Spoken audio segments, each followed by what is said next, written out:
बड़े भैया, ये अपने घर जाना चाहती है। जाना भी चाहिए। 4-5 महीने हो गए, मायके की याद भी आती होगी इसे। और अर्जुन, तुम्हारे ससुर जी तुम्हें कई बार बुला चुके हैं, तुम भी कुछ दिनों के लिए हो आओ, तुम्हारा मन भी बहल जाएगा। अगर ये वापस लौटने के लिए जा रही होती तो मैं जरूर जाता, मगर ये तो हमेशा के लिए इस घर से जा रही है। कैसी बातें कर रहे हो? अगर तुम दोनों के ख्यालात एक दूसरे से नहीं मिलते तो इस मामले को घर की 4 दीवारी में बैठकर आपस में सुलझा लेना चाहिए। बहू शहर की पढ़ी लिखी लड़की है, उसे गांव की रीति रिवाज के बारे में क्या मालूम। ये तो तुम्हारा फर्ज बनता अर्जुन कि तुम उसे हमारे तौर तरीके सिखाओ। सिखाने से कोई फायदा नहीं बड़े भैया, ये खुद को इस माहौल में डालना ही नहीं चाहती, इसलिए भेज रहा हूं। अच्छा, तो तुमने फैसला भी कर डाला?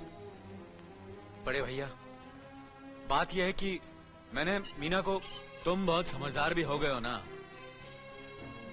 तो फिर तुम्हें इतना तो समझ लेना चाहिए, अगर बहू अपने आप को बदल नहीं पा रही है तो तुम बहू के मुताबिक बदल जाओ। आखिर वो तुम्हारी पत्नी है, उसका साथ देना तुम्हारा धर्म है।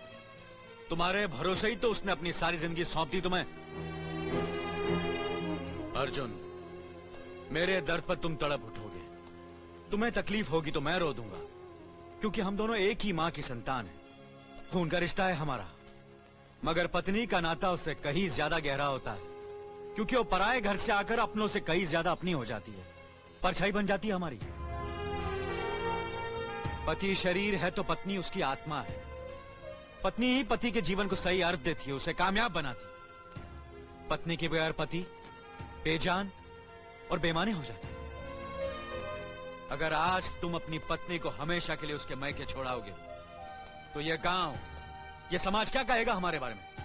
जरा सोचो अर्जुन, न्याय के सिंहासन पर बैठकर जो लोगों के अच्छे बुरे का फैसला करता है, अगर उसी के घर में नाइंसाफी होगी तो लोग हंसेंगे हम पर, किसी को मुंह दिखाने के काबिल नहीं रहेंगे हम।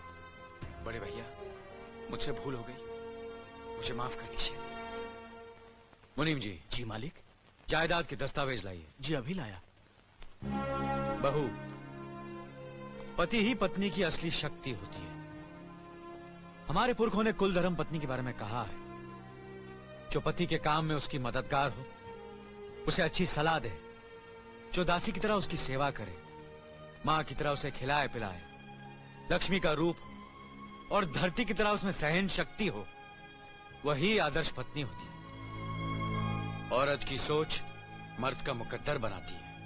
वो जब बनाने पर आती है तो कुटिया को महल कर देती है, और जब बिगाड़ने पर उतरती है तो महल को मिट्टी का ढेर बना देती है।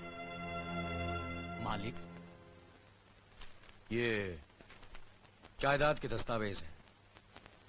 हमारी जमीन जायदाद कहां कहां है और कितनी है, उसका हिसाब किताब ना बाबूजी को मालूम था, ना हम तीनों भाइयों को मालूम है। बहू, तुम पढ़ी लिखी हो, आज से इसका हिसाब किताब तुम देखोगी। लक्ष्मी जी। अपनी चाबियों का गुच्छा और ये कागजात बहू को दे दो।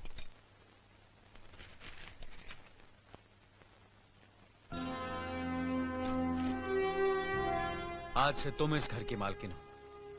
तुम जहां कहोगी, जिस कागज पर कहोगी, हम तीनों भाई चुपचाप आंख बंद करके दस्तखत कर देंगे। जैसा कहोगी वैसा ही करेंगे। बस एक ही विनती है बहू, हम तीनों भाइयों को अलग करने का ख्याल अपने मन में कभी आने मत देना।